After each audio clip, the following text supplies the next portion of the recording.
পরিজান part 11। মুখ তুলে চকিতে তাকালো জেসমিন। বললেন, তুমি ঘরে এসেছো কেন? আর আপার বেশি কিছু হয়নি, সামান্য জ্বর, সেরে যাবে, তুমি নিজের ঘরে যাও। পলক শায়েরের কথা বলতেই জেসমিন ঘর থেকে বের হয়ে গেল। তার সাথে পলককেও নিজের ঘরে যেতে বলে। ঘরে এসে পালকে গা লাগিয়ে শুয়ে পড়ে পলক। রুমি আর মিষ্টি খাতা কলম নিয়ে কি সব হিসাব কষছে। এসব ভালো লাগছিল না বিধায় পলক নিচতলার বারান্দায় গিয়ে দাঁড়িয়েছিল। অন্দরের দরজার ধাক্কার শব্দে সে দরজা খুলল, কিন্তু চোখের সামনে কাঙ্ক্ষিত পুরুষটিকে দেখে যেন মুগ্ধতায় এসে ভেড়ে দুই নেত্রে। এই নিয়ে তৃতীয়বারের মতো শায়েরের সাথে দেখা তার। প্রথম দেখা হয়েছিল শহরে। অদ্ভুত এই পুরুষটির চোখ আটকে গিয়েছিল পলকের নয়ন জোড়ায়। অন্য রকমের মাধুর্য আছে শায়েরের চোখে। সুরমা পরায় চোখ দুটো সৌন্দর্য বেশি ছড়াচ্ছে। সেখানেই পলক কিছু পল আটকে গিয়েছিল। তারপর আর দেখা হয়নি। আজকে বাগানবাড়িতে দ্বিতীয়বার দেখা হয়, তবে তা দূর থেকেই। আর এখন যে এভাবেই শায়েরের সাথে পলকের দেখা হবে তা ভাবেইনি পলক। কালবৈশাখী ঝড়ের মতোই তাণ্ডব চালিয়েছে কাল রাতের ঝড়। গাছের ছোট ছোট ডালপালাগুলো উড়ে এসে পড়েছে অন্দরমহল ও বৈঠক ঘরের উঠোনে। গাছগাছালির পাতাতেও ভরপুর হয়ে আছে। ঠিক তেমনি ভাবে এ ঝড় নদীর নালায় তাণ্ডব চালিয়েছে। বিন্দুদের নৌকাখানি সারা রাত দুলেছে। ভাগ্য ভালো যে পুরোপুরি উল্টে যায়নি, তাহলে ওদের থাকার জায়গা বলতেই আশ্রয় কেন্দ্রের শেষ ঠিকানা হতো। কিন্তু নৌকায় দুটো ফুটো হয়ে গেছে। চুয়ে চুয়ে পানি ডুবছে সারা রাত। বিন্দুর মা চন্দনা দেবী আর সখা নৌকার পানি ফেলছে। রাতে দু চোখের পাতা আর এক করেনি তারা। কিন্তু ইন্দু বিন্দু দুই বোন মরার মতো ঘুমিয়েছে। শত ডেকেও চন্দনা ওদের তুলতে পারেনি। ওদের এক কথা, মরলে মরুক, তবুও ঘুম ছাড়বে না। দরকার পড়লে ঘুমের ঘোড়ায় নৌকার তলে চাপা পড়ে মরবে।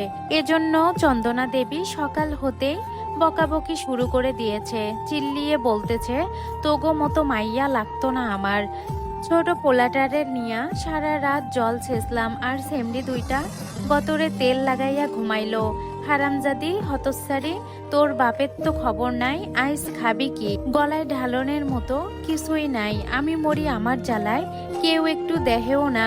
এত মানুষ মরে, আমি মরি না কেন? কপাল চাপড়াতে চাপড়াতে চন্দনা নৌকায় বসে বসে হাত ভাঙা গামলা দিয়ে পানি ফেলছে, সাথে চোখের পানিও ফেলছে।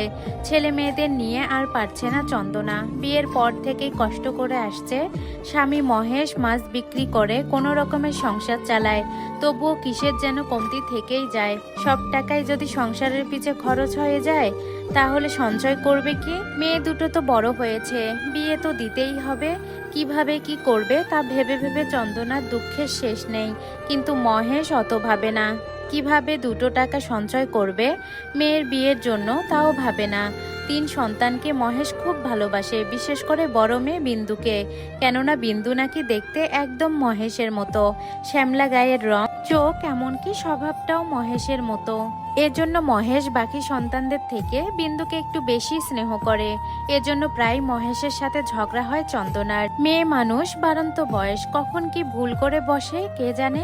তাছাড়া মেয়ে তো আরেকটাও আছে, ওকেও তো বিয়ে দিতে হবে। চন্দনার কথা যেমন আগেও কেউ কানে নেয়নি, তেমনি আজকেও কেউ কানে নিল না। ইন্দু গিয়ে মাটির চুলা জ্বালাতে বসে পড়লো, আর সখা নিজের ছেঁড়া গামছায় করে আনা ফল পাকুড় বের করতে বসলো। বিন্দু কলা গাছের ভেলাটা নিয়ে বের হয়ে গেল। ঝড় থামলেও মেঘ কমেনি, তার সাথে গুড়ি গুড়ি বৃষ্টিও পড়তেছে। কিন্তু এই বৃষ্টি বিন্দুকে ভেজাতে ব্যর্থ। ভেলা নিয়ে শাপলা বিলে এসেছে সে। হাতের বাঁশটা ভেলার উপর রেখে উবু হয়ে কতগুলো শাপলা তুলল। আরো কিছু শাপলা তুলতে হাত বাড়াতেই একটা নৌকা এসে ধাক্কা দিল ভেলায়। কেঁপে উঠল বিন্দু। পড়ে যেতে গিয়েও পড়ল না। উঠে দাঁড়িয়ে বলল, মা গো মা, এমনি কেউ ঠেলা মারে কেউ? আর একটু হলেই তো পইরা যাইতাম।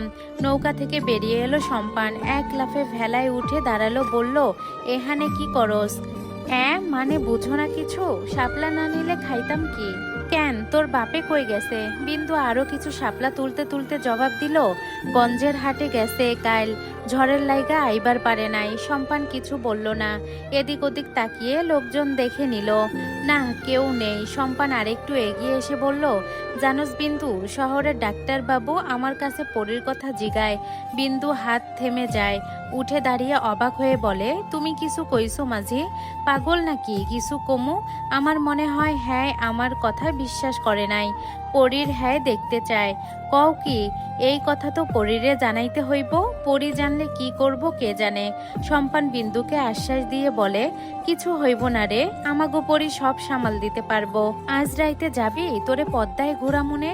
বিন্দুর মুখে হাসি ফুটে উঠল, বলল, পরিবানুরেও কইও, ও যাইবনে। বাইর হইতে পারবো তো পরি, তাইলে নিয়ে যামনে। তুই তৈয়ার হইয়া থাকিস তাহলে। সম্পান আর কথা না বাড়িয়ে নৌকা নিয়ে চলে গেল। অনেক কাজ তার, আজকে ওষুধ আনতে শহরে যেতে হবে তার। সারাদিন কাজ করলেই রাতে ছুটি পাবে সে। শাপলাগুলো একসাথে জোর করে বেঁধে নিল বিন্দু, তারপর দাঁড়িয়ে বাঁশটা হাতে নিয়ে চলল নিজের গন্তব্যে। এর আগেও অনেকবার সে সম্পানের সাথে পদ্মায় ঘুরতে গিয়েছিল, তবে পরীর সাথে হাতে গোনা কয়েকবার গিয়েছিল লোকচক্ষুর অন্তরালে। পরী জমিদার বাড়ির সবাইকে ধোকা দিয়ে তো সব সময় আসতে পারে না, তাই বিন্দু আর সম্পানেই ঘুরতে যেত। সম্পান মাঝি হলো পদ্মার রাজা আর বিন্দু হলো পদ্মরানী। এই উপাধি পরী ওদের দিয়েছিল। সম্পান বিন্দুর ভালোবাসা একমাত্র সাক্ষী হলো পরী, তবে বিন্দুর সাথে পরীর বন্ধুত্ব যেন আচমকাই হয়ে গেছে। পরী তখন ছোট ছিল, গ্রামে কারো সাথে সে বন্ধুত্ব করতে চাইতো না।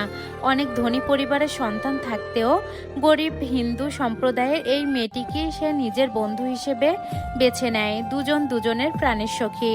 মুদি দোকান ছিল মহেশের, তবে সেটা ইন্দু আর বিন্দুই চালাতো বেশি। মহেশ ঘুরতো পরে নৌকায়, জাল ফেলতো নদীতে। ওই দোকানে এসেই বিন্দুর সাথে প্রথম পরিচিত হয় পরে।